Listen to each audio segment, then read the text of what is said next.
ଜୟ ଗୁରୁ। ଗହନ କଥା ନାରାୟଣ ମିଶ୍ର ଚ୍ୟାନେଲର ଆଉ ଏକ ନୂତନ ଅଧ୍ୟାୟ ଯାହାର ନାଁ ହେଉଛି ଅପ୍ରିୟ ସତ୍ୟ। ଆଜି ବିଜ୍ଞ ଶ୍ରୋତା ଓ ଦର୍ଶକମାନଙ୍କ ଆଗରେ ପରିବେଷଣ କରୁଛି। ଆଶା କରୁଛି ଆପଣମାନଙ୍କୁ ଜିନିଷଟି ଭଲ ଲାଗିବ। ଶ୍ରୋତା ଏବଂ ଦର୍ଶକମାନଙ୍କୁ ସ୍ୱାଗତ କରୁଛି ମୁଁ ନାରାୟଣ ମିଶ୍ର। ଅପ୍ରିୟ ହେଉ ବା ପ୍ରିୟ ହେଉ, ସତ କହିବାକୁ ଆଉ କେହି ଉଚିତ ମନେ କରୁନାହାନ୍ତି। କୋର୍ଟ କଚେରୀରେ ଅବଶ୍ୟ ଲୋକ ଗୀତା ଛୁଇଁ ଶପଥ କରୁଛନ୍ତି ଯେ ମୁଁ ଯାହା କହିବି ସତ କହିବି। ଜଣେ କିନ୍ତୁ ତା ଦେହରୁ ମିଛ କହୁଛି। ଏଇଟା ଆମ ସମାଜରେ ଗ୍ରହଣୀୟ ହୋଇଯାଇଛି। ପ୍ରକୃତରେ କେହି ସତ କହିଲେ ବି ଆମକୁ ବିଶ୍ୱାସ ଆସୁନାହିଁ ଯେ ସେ ସତ କହୁଥିବ ବୋଲି। ନିଶ୍ଚୟ କିଛି ମିଛ କହୁଥିବ ବୋଲି ଆମେ ଭାବୁଛୁ।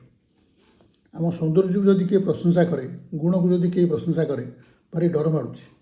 କାହିଁକିନା ଲୋକଟା ତେଲ ମାଲିସ କରିବା ଉଦ୍ଦେଶ୍ୟରେ, କିଛି କାମ ହାସଲ କରିବା ଉଦ୍ଦେଶ୍ୟରେ ଏସବୁ କଥା କହୁନାହିଁ ତ। ଦୋକାନରେ ଜିନିଷ ବିକ୍ରି ହେଉଛି, ଡିସକାଉଣ୍ଟ ସେଲ୍ ଲେଖା ହେଉଛି, ଦାମ କମିଯାଉଛି, ଆମକୁ ବିଶ୍ୱାସ ହେଉନି। ଆମେ ଭାବୁଛୁ ଯେ ବୋଧେ ଜିନିଷରେ କିଛି ଡିଫେକ୍ଟ ଅଛି ବା ଗୁଡ଼ାଏ ପୁରୁଣା ଜିନିଷ ବିକ୍ରି କରିବାକୁ ଏ ଡିସକାଉଣ୍ଟ ଦିଆହେଉଛି। ତେଣୁ ସତ କହିଲେ କେହି ସତ ବୋଲି ଭାବୁନାହାନ୍ତି। ସତ କହିବାକୁ ବି କେହି ଲୋକ ନାହାନ୍ତି। ପ୍ରାୟତଃ ଅଧିକାଂଶ ଶତକଡ଼ା 99 ଲୋକ ସଦାବେଳେ ମିଛ କହୁଛନ୍ତି। ଆଉ ଗୋଟେ କଥା ଦେଖନ୍ତୁ, ବ୍ରାହ୍ମଣକୁ ବ୍ରାହ୍ମଣ ବା ହାଡ଼ିକୁ ହାଡ଼ି, ପାଣକୁ ପାଣ ବା ଦାନ୍ତୁରିକି ଦାନ୍ତୁରି କହିଲେ ପ୍ରଳମ୍ବ ଅଶୁଦ୍ଧି ହେଇଯାଉଛି। ଓଲଟା ତ କହିହେବନି। ଏବଂ ସରକାର କହିଛନ୍ତି ଯେ ଯେଉଁ ବ୍ରାହ୍ମଣକରଣକୁ ଛାଡ଼ିଦେଲେ ଅନ୍ୟମାନଙ୍କୁ ତୁମେ ଜାତି ନାଁ ଧରି କହିପାରିବ ନାହିଁ। ତେଣୁ ଜାତି, ବଂଶ ଆଉ ଶାରୀରିକ କ୍ଷୁଣ ଇତ୍ୟାଦିକୁ ଯଦି ତୁମେ କିଛି କୁହ, ତାହେଲେ ସେଇଟା ଅନ୍ତତଃ ତାଙ୍କର ଆତ୍ମସମ୍ମାନ ଉପରେ ବାଧା ଉପୁଜେଇବ। ତେଣୁ ଏସବୁ ସତ୍ୟ ହେଲେ ବି ପ୍ରିୟ ନୁହେଁ, ଗ୍ରହଣୀୟ ବି ନୁହେଁ। ତେଣୁ ଅପ୍ରିୟ ସତ୍ୟ। ବେଳେବେଳେ କ'ଣ ହୁଏ ନା, ଏଭଳି କଥା ପ୍ରଶ୍ନ ପଚରାଯାଏ ଯାହାର ଉତ୍ତର କହିଲେ ଗୋଟେ ପଟକ ହଁ କହିଲେ ଗୋହତ୍ୟା, ନାହିଁ କହିଲେ ବ୍ରହ୍ମହତ୍ୟା, ଏଇଭଳି ତ୍ରିଶଙ୍କ ଅବସ୍ଥାରେ ଆମେ ପଡ଼ିଯାଉ। ଗୋଟେ ଉଦାହରଣ ନେବା। ଥରେ ମା ଲକ୍ଷ୍ମୀ ଆଉ ଶନି ମହାଗ୍ରହଙ୍କ ଭିତରେ ଗୋଟେ ଝଗଡ଼ା ଲାଗିଲା ଯେ କିଏ ଦେଖିବାକୁ ଅଧିକ ସୁନ୍ଦର। ପ୍ରସଙ୍ଗଟି ଯୁକ୍ତିତର୍କ ହେବାର ଯୋଗ୍ୟ କି ନୁହଁ ସେ କଥା ଅଲଗା କଥା। କିନ୍ତୁ ସେମାନେ ଗୋଟିଏ ମଣିଷକୁ ପଚାରିଲେ, ଦୁଇ ଜଣ ଯାକ ଉପସ୍ଥିତ ରହି ତାକୁ ପଚାରିଲେ, କୁହ ଯେ ଆମ ଭିତରୁ କିଏ ସୁନ୍ଦର। ଲୋକଟି ହରଡ଼ଗଣରେ ପଡ଼ିଗଲା, ଅସୁବିଧାରେ ପଡ଼ିଲା। ତ୍ରିଶଙ୍କୁ ଅବସ୍ଥା।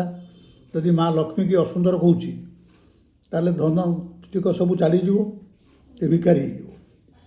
ଯଦି ଶନିକୁ ଅସୁନ୍ଦର ବୋଲି କହୁଛି, ଶନି ଦଶା ପଡ଼ିଯିବ, କେଉଁଠି ଆକ୍ସିଡେଣ୍ଟ ଫାକ୍ସିଡେଣ୍ଟ ହେଇ ଗୋଡ଼ ହାତ ଭାଙ୍ଗିଯିବ। ତେଣୁ ସେ କାହାକୁ କହିବ ସୁନ୍ଦର, କାହାକୁ କହିବ ଅସୁନ୍ଦର, କିଛି ଠିକ୍ କରିପାରିଲା ନାହିଁ। ତେଣୁ ସେ ଭାବିକରି କହିଲା, ନିଜ ବୁଦ୍ଧି ଆପ୍ଲାଏ କଲା। କହିଲା ଯେ ଉଭୟ ଦୁଇ ଜଣ ଯାକ କିଛି ବାଟ ଯାଆନ୍ତୁ, ପୁଣି ଫେରିକି ଆସନ୍ତୁ, ତାପରେ ମୁଁ ଯାଇ କହିବି। ତା କଥାରେ ଉଭୟ ଶନି ଆଉ ଲକ୍ଷ୍ମୀ କିଛି ବାଟ ଯାଇକି ପୁଣି ପଛକୁ ଫେରିଲେ। ସିଏ ତାପରେ କ'ଣ କହିଲେ ଜାଣିଛନ୍ତି? ସିଏ କହିଲା ଯେ ଗଲାବେଳକୁ ଶନି ସୁନ୍ଦର ଦେଖାହେଉଛନ୍ତି, ଆସିଲା ବେଳକୁ ଲକ୍ଷ୍ମୀ ସୁନ୍ଦର ଦେଖାହେଉଛନ୍ତି। ତା'ର କହିବାର ତାତ୍ପର୍ଯ୍ୟ ହେଉଛି, ଲକ୍ଷ୍ମୀଙ୍କ ଆଗମନରେ ଲୋକ ଖୁସି ହୁଅନ୍ତି, ଶନିଙ୍କ ପ୍ରତ୍ୟାଗମନରେ ବା ଚାଲିଯିବାରେ ଲୋକ ଖୁସି ହୁଅନ୍ତି। ଶନି ତାର କଟିଗଲା, ସେ ଖୁସି ହେଲା। ଆଉ ଲକ୍ଷ୍ମୀ ଯାହା ଉପରେ ପ୍ରସନ୍ନ ହୁଅନ୍ତି, ଆସନ୍ତି ଯାହା ଘରୁ, ସେ ବି ଖୁସି ହୁଏ। ଏଇ ଉଦ୍ଦେଶ୍ୟରେ ସିଏ କହିଲା।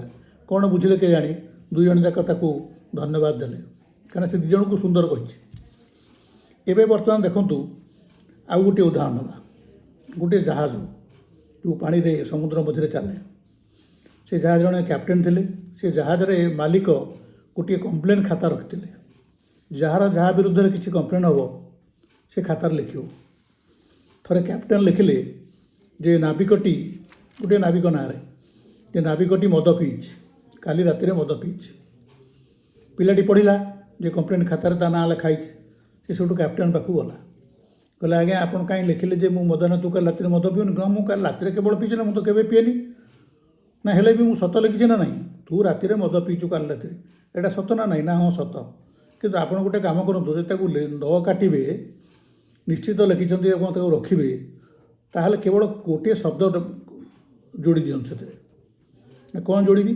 ନା କେବଳ ଶବ୍ଦଟି ଯୋଡ଼ି ଦିଅନ୍ତୁ ଯେ କାଲି ରାତିରେ ନାବିକଟି କେବଳ ମଦ ପିଇଛି, କେବଳ କାଲି ରାତିରେ ମଦ ପିଇଛି, କେବଳ ଲେଖିଦିଅନ୍ତୁ।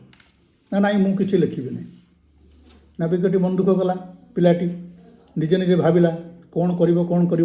ସେଠୁ ଶେଷକୁ ସିଏ କ'ଣ କଲା, ଯେହେତୁ କ୍ୟାପ୍ଟେନ୍ କହିଲେ ମୁଁ ସତ ଲେଖିଛି, ବଦଳେଇବେ ନାହିଁ, ସିଏ ସେଠୁ ସେ କମ୍ପ୍ଲେନ୍ ଖାତାରେ ଆଉ ଗୋଟିଏ ଲାଇନ୍ ଲେଖିଦେଲା ତା ତଳକୁ, ଏ କ୍ୟାପ୍ଟେନ୍ କାଲି ରାତିରେ ମଦ୍ୟପାନ କରିନାହାନ୍ତି।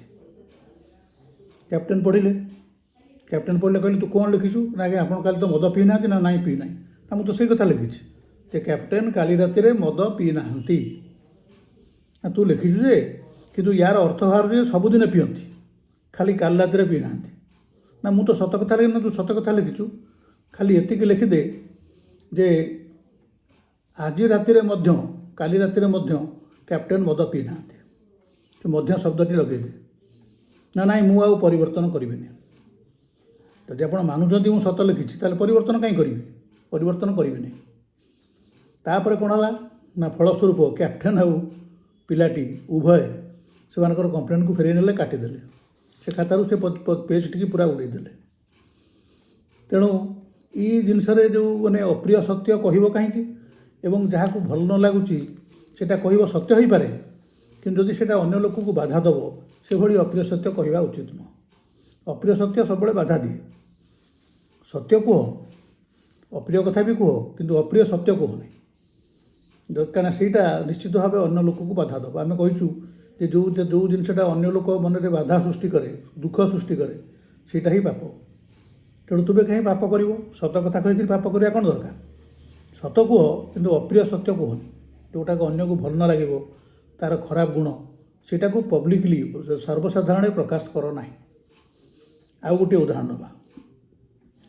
ଥରେ ଜଣେ ଋଷିଙ୍କ ଆଶ୍ରମରେ ଗୋଟିଏ ଡକାୟତ ପହଞ୍ଚିଲା।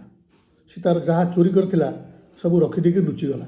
ଋଷିଙ୍କ ଗୋଡ଼ତଳେ ପଡ଼ିଲା, କହିଲା ଆଜ୍ଞା ଆପଣ ତ ସନ୍ନ୍ୟାସୀ, ଆପଣ ମୋତେ ଟିକେ ରକ୍ଷା କରନ୍ତୁ। ମୁଁ ଘିନି ଆସିଛି କିଛି ଜିନିଷ, ଆଉ ଏଇଠି ଧରା ପଡ଼ିଲେ ପୁଣି ମୋ ଶାସ୍ତି ହେବ। ରାଜାଙ୍କ ଲୋକ ଗୋଡ଼େଇଛନ୍ତି। ମୁଁ ଯେଉଁଠି ଚୋରି କରିଛି ସେ ଜାଣିସାରିଲାଣି ଯେ ମୁଁ ନେଇଛି, ମୋତେ ଚିହ୍ନିଛି, ମୋତେ ଟିକେ ଲୁଚେଇ ଦିଅନ୍ତୁ। କହିଲେ ତୁ ଯେଉଁଠି ଲୁଚିବୁ ଲୁଚିଯା, ମୋତେ ସେଥିପାଇଁ କିଛି ବାଧ୍ୟ କରନା। ରାଜାଙ୍କ କଥା ଆସିଲେ ରାଜାଙ୍କ ଲୋକ ଆସିଲେ ମୁଁ ବୁଝିବି। ରାଜାଙ୍କ ଲୋକ ଆସି ପହଞ୍ଚିଲେ, ମୁଣ୍ଡିଆ ମାରିଲେ ସନ୍ନ୍ୟାସୀକି, କହିଲେ ଆପଣ ତ ମିଛ କହିବେନି, ଗୋଟିଏ ଡକାୟତ କିଛି ଜିନିଷ ଚୋରି କରି ଏଇ ମଠ ଭିତରେ ଆସି ଲୁଚିଛି। ଆମେ ଦେଖିଛୁ ସେ ୟାର ଭିତରେ ପଶିଲା। ତେଣୁ ଆପଣ କୁହନ୍ତୁ ସେ ଲୋକ କେଉଁଠି ଅଛି, ଆମେ ତାକୁ ଧରିକି ରାଜାଙ୍କ ପାଖକୁ ନେବୁ। ଋଷି କିଛି ସମୟ ଧ୍ୟାନରେ ବସିଲେ। ତାପରେ କ'ଣ ଉତ୍ତର ଦେଲେ ଜାଣିଛନ୍ତି? ଋଷି କହିଲେ ଯିଏ ଦେଖିଛି ସିଏ କହିପାରିବ ନାହିଁ, ଯିଏ କହିପାରିବ ସିଏ ଦେଖିନାହିଁ। ନା ମାନେ ଆଖି ତାଙ୍କର କହିବାର ଅର୍ଥ ହେଲା ଆଖି ଦେଖିଛି, ଆଖିର କହିବା ଶକ୍ତି ନାହିଁ। ପାଟି କହୁଛି, ପାଟିର ଦେଖିବା ଶକ୍ତି ନାହିଁ। ତେଣୁ ଯିଏ ଦେଖିଛି ସିଏ କହିପାରିବ ନାହିଁ, ଯିଏ କହୁଛି ସିଏ ଦେଖିନାହିଁ। ଇଏ ଭାବିଲେ, ଲୋକମାନେ ରାଜାଙ୍କ ଲୋକ ଭାବିଲେ ଏ ଋଷି ଗୋଟେ ପାଗଳ, ସେମାନେ ବୁଝିପାରିଲେନି ଏ କ'ଣ କହୁଛି। ତେଣୁ ସେମାନେ ସେଠୁ ଫେରିଗଲେ। ଲୋକଟି ରକ୍ଷା ପାଇଗଲା, ଚୋରି କରି ବି ରକ୍ଷା ପାଇଗଲା। ତେଣୁ ଇଏ ଯେଉଁଟା କହିଲା ସେଇଟା ସତ୍ୟ, କିନ୍ତୁ ଅପ୍ରିୟ ସତ୍ୟ। ତେଣୁ ସତ୍ୟକୁ ପ୍ରିୟ କରିବାକୁ ଚେଷ୍ଟା କଲେ ସେଇଟା ତେଲମାଲିସ ହେଇଯାଏ। ଜଣେ ଅପ୍ରିୟ ସତ୍ୟ ଶୁଣିବାକୁ କାହାକୁ ଭଲ ଲାଗେନି। ଆମଠାରୁ ବାରମ୍ବାର ସାହାଯ୍ୟ ନେଇ ଉପକୃତ ହୋଇଥିବା ବ୍ୟକ୍ତି ଜଣକ ସେ ପାଇଥିବା ଉପକାର ବିଷୟରେ ଅନ୍ୟ କେହି ଜାଣନ୍ତୁ, ଏଇଟା କଦାପି ସେ ଚାହେଁ ନାହିଁ। ଯଦି ପାନ ଦୋକାନୀ ବା ପରିବା ଦୋକାନଠୁ ଆପଣ ବାକି ଖାଇଥିବେ ଏବଂ ସେ ଟଙ୍କା ବିଷୟରେ ଅନ୍ୟ କାହାକୁ କହିଦେଇଥିବ, ଆପଣ ଶୁଣିବେ, ତାହେଲେ ଆପଣ ଯାଇ କହିବେ ଭାଇ ମୋ ବାକି ବିଷୟରେ ଯାହାକୁ ଆଗେ ଗପୁଛୁ ତାଠୁ ପଇସା ଆଦାୟ କର, ବୁଝିଲା, ମୁଁ ଆଉ ଦୋକାନକୁ ଆସିବିନି। ଲାଭ କ'ଣ ହେଲା? ଲୋକର ବାକି ପଇସାଟି ହଜିଗଲା। ତେଣୁ ବାକି ନ ମାଗିଲେ ତୁମର ଲସ୍, ଦୋକାନର ଲସ୍। ବାକି ମାଗିଲେ ଲୋକଟି ଦେବ ନାହିଁ ଏବଂ ସେ ତୁମ ଉପରେ ରାଗିବ। ତେଣୁ ଠିକ୍ ସେଇ ଭିତରେ ଅନ୍ୟର ମନକୁ ଦୁଃଖ କଲା ଭଳି ଅପ୍ରିୟ ସତ୍ୟ କେବେ ବି କୌଣସି ସମୟରେ କହିବା ଉଚିତ ନୁହେଁ। ଏଣିକି ଆପଣଙ୍କ ଇଚ୍ଛା, ଆପଣ ଯେଉଁଟା ଭଲ ଭାବିବେ କରିବେ। ଆଶା କରୁଛି ଅଧ୍ୟାୟଟି ଭଲ ଲାଗିଲେ ତାକୁ ସେୟାର କରିବେ, ଲାଇକ୍ କରିବେ ଏବଂ ଚ୍ୟାନେଲଟିକି ସବସ୍କ୍ରାଇବ୍ କରିବେ। ନମସ୍କାର।